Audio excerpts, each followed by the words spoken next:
জোহার। আজকে আমরা এমন একটা পরিস্থিতির মধ্যে দিয়ে যাচ্ছি যেখানে কুর্মী সমাজের এত গিলা যে সংগঠন বনিয়ে গেছে যে ওগুলা অনেকের হয়তো হিসাবও নাই।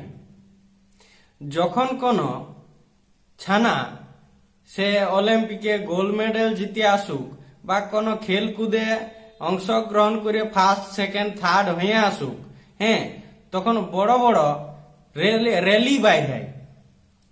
আজ কুর্মী জনগোষ্ঠীর জাতিসত্তার আন্দোলনের খাতিরে জেলবন্দি হয়ে আছে যে এতগুলা লোক, সেই তাদের জেল মুক্তির জন্য এতগুলা সংগঠনের একটা প্রতিবাদী জনসভা ছাড়া আরো কিছু হয়েছে?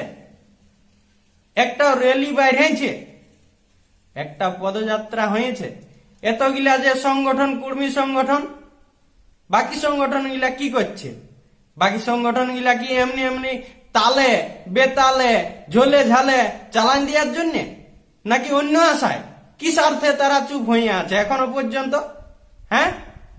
তাদের তো বাইরে আসা দরকার, নাকি তাদের ওই গোল্ড মেডেল কেউ পাইয়ে গেলে, কেউ যদি সিলভার মেডেল পাইয়ে যায়, তাদের জন্য র্যালি করা, তাদের জন্য রাস্তা অবরোধ করা, বা তাদের জন্য বিশাল মিছিল বের করা, ওইসবই করার জন্য নাকি?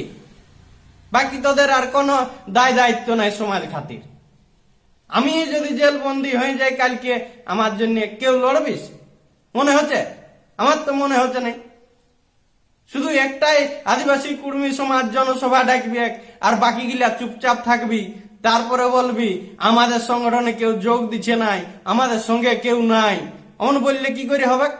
মানুষ সঙ্গ দেয় তারাকে যারা মানুষের সঙ্গে থাকে, মানুষের স্বার্থে থাকে, মানুষের স্বার্থে মানুষের সঙ্গে লড়াই করে।